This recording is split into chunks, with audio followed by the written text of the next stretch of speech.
اعوذ باللہ من الشیطان الرجیم بسم اللہ الرحمن الرحیم باب القراءة فی المغرب عن ابن عباس رضی اللہ عنہما انہ قال ان ام الفضل سمعته وهو يقرأ والمرسلات عرفا فقالت يا بني والله لقد ذكرتني بقراءتك هذه السورة انها لآخر ما سمعت من رسول اللہ صلی اللہ علیہ وآلہ وسلم یقرأ بها فی المغرب۔ باب نمبر 98 ہے مغرب کی نماز میں قرات کرنے کے متعلق۔ حضرت عبداللہ بن عباس رضی اللہ تعالیٰ عنہ آپ روایت کرتے ہیں کہ میں نے ایک دن سورہ والمرسلات عرفا اس کی تلاوت کی تو میری والدہ حضرت ام الفضل انہوں نے وہ صورت سنی، مجھے وہ پڑھتے ہوئے سنا تو میری والدہ نے کہا کہ اللہ تعالیٰ کی قسم ہے تم نے یہ صورت پڑھ کے مجھے وہ وقت یاد کروا دیا ہے کہ حضور نبی اکرم صلی اللہ علیہ وآلہ وسلم اپنی آخری نماز جو آپ نے پڑھی وہ مغرب کی نماز تھی، تو اس نماز کے اندر آپ نے سورہ والمرسلات عرفا اس کی تلاوت فرمائی تھی۔ اور یہ ہے کہ آپ اکثر مغرب کی نماز میں سورہ والمرسلات عرفا اس کی تلاوت فرمایا کرتے تھے۔ بخاری شریف کے اندر آگے 4000 اور کچھ نمبر ہے حدیث مبارکہ کا، اسی سے متعلقہ روایت ہے، اس میں حضرت ام الفضل آپ روایت کرتی ہیں کہ حضور نبی اکرم صلی اللہ علیہ وآلہ وسلم ایک دن ہمارے پاس تشریف لائے اور یہ وہ ایام تھے جس حضور بیماری کے اندر مبتلا تھے، وہ بیماری جس میں آپ صلی اللہ علیہ وآلہ وسلم اس دنیا سے بظاہر وصال فرما گئے، تو آپ ہمارے ہاں تشریف لائے اور اس وقت حال یہ تھا کہ آپ نے نقاہت اور تکلیف کی وجہ سے سر کے اوپر پٹی باندھ رکھی تھی، اور حضور نبی اکرم صلی اللہ علیہ وآلہ وسلم نے ہمارے ہاں آ کے مغرب کی نماز پڑھی اور اس کے اندر سورہ والمرسلات عرفا اس کی تلاوت کی، اور یہ حضور صلی اللہ علیہ وآلہ وسلم کی آخری نماز تھی۔ یعنی اس حدیث مبارکہ سے معلوم یہ ہوا کہ حضور نے آخری نماز جو پڑھی ہے وہ مغرب کی نماز تھی۔ اس کے بالکل اپوزٹ ایک اور حدیث مبارکہ وہ بھی بخاری شریف کے اندر ہے، ام المومنین حضرت عائشہ صدیقہ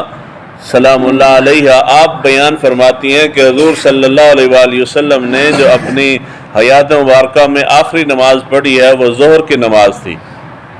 اب یعنی ایک حدیث مبارکہ میں مغرب کا ذکر ہے، دوسری میں ظہر کا ذکر ہے۔ فرق اس کا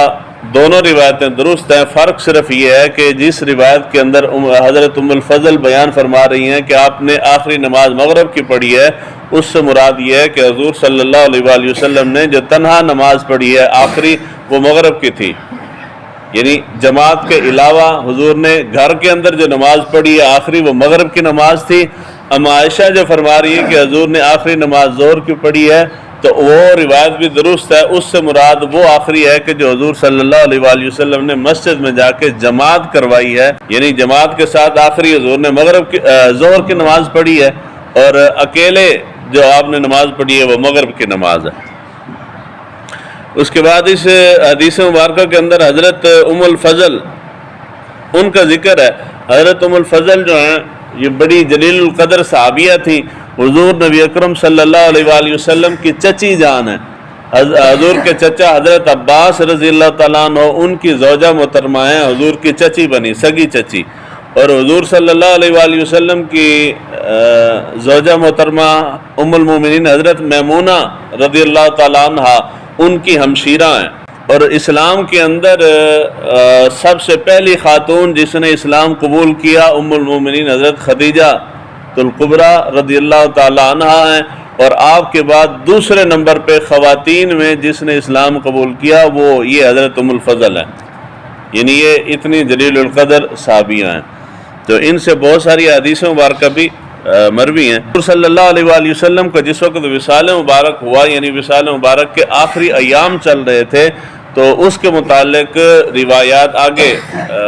باب کے اندر آئیں گی۔ حضور صلی اللہ علیہ وآلہ وسلم کا جس وقت وصال مبارک ہوا تو حضور کے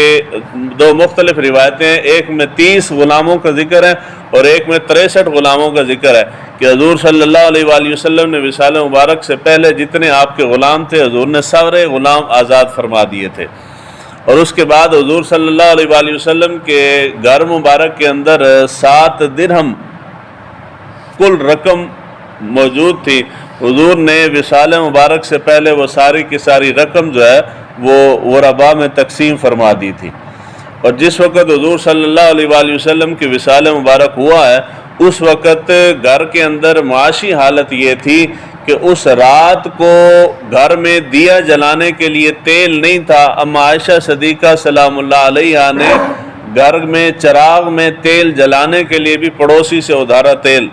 لیا ہے۔ یہ وصال مبارک والے دن کا ذکر ہے، اور حضور صلی اللہ علیہ وآلہ وسلم کا وصال مبارک ہوا تو اس وقت بھی حال یہ تھا کہ حضور کی زرہ مبارک جو تھی وہ ایک یہودی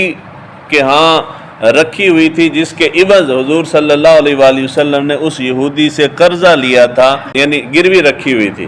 یعنی حضور صلی اللہ علیہ وآلہ وسلم امام الانبیاء ہیں، اللہ تعالیٰ نے کل کائنات کے خزانے حضور کو عطا فرمائے ہیں، مگر حضور صلی اللہ علیہ وآلہ وسلم نے بظاہر اس طرح سادہ زندگی بسر فرمائی ہے، اور اس پہ بھی وہ اللہ تعالیٰ کا شکر بجا لاتے تھے۔ تو یہاں پہ ایمان والوں کے لیے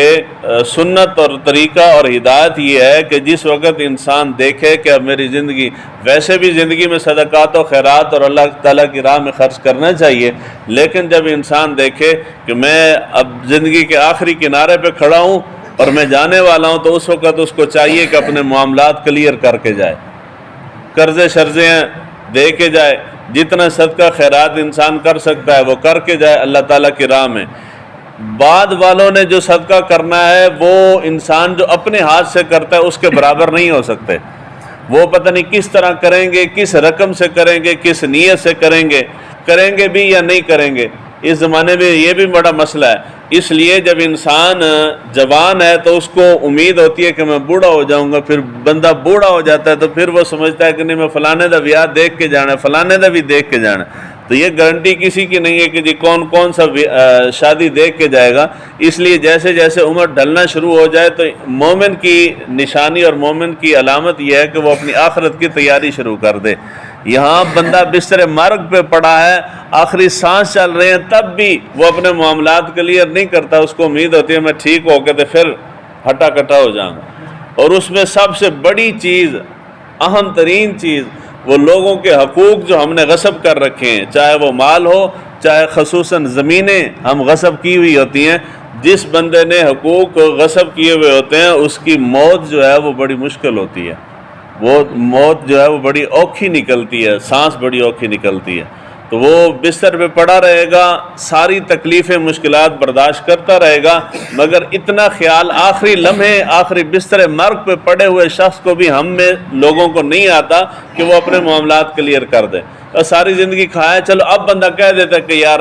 میں اب جا رہا ہوں قبر میں تو اب سارا کچھ دے جاؤں۔ حضور صلی اللہ علیہ وآلہ وسلم نے اپنی حیات مبارکہ میں کسی کا مال نہیں کھایا، اس کے باوجود حضور نے ہمیں سکھانے، سمجھانے، بتانے کے لیے حضور نے سارا مال جو تھا وہ بھی تقسیم کر دیا۔ اس حال میں تو حضور گئے ہیں کہ دیا جلانے کے لیے تیل تک بھی نہیں ہے، امام الانبیاء اس حال میں گئے ہیں، اور ہمارے پاس کس شے کی کمی ہے؟ کون سی شے ہے جو ہمارے پاس نہیں ہے؟ جب ہم اس نبی کا کلمہ پڑھتے ہیں تو پھر ہمیں اس نبی کی سنت اور اس کی سیرت پہ بھی عمل کرنا چاہیے، کوشش کرنی چاہیے آخرت کی تیاری کرنے کی۔ تو یہ یہاں پہ مغرب کی نماز میں والمرسلات عرفا کی روایت ہے، اس کے علاوہ بھی مختلف صورتوں کا بیان ہے۔ کوئی صورت کسی نماز کے اندر مخصوص نہیں ہے کہ فلاں نماز میں فلاں چیز ہی پڑھی جائے، یہ صرف یہ ہے کہ حضور نے کبھی کسی نماز میں کوئی صورت پڑھی تو صحابی نے سنی تو انہوں نے روایت کر دی کہ حضور فلاں نماز میں فلاں صورت پڑھتے تھے، پھر کسی اور نے کوئی اور صورت سنی تو اس نے وہ روایت کر دی۔ یعنی نمازوں کے اندر کوئی بھی صورت مخصوص نہیں ہے، آپ جہاں سے جب چاہیں جتنا چاہیں آپ پڑھنا چاہیں پڑھ سکتے ہیں۔ اللہ تعالیٰ ہمیں دین کو سیکھنے سمجھنے کی توفیق عطا فرمائے۔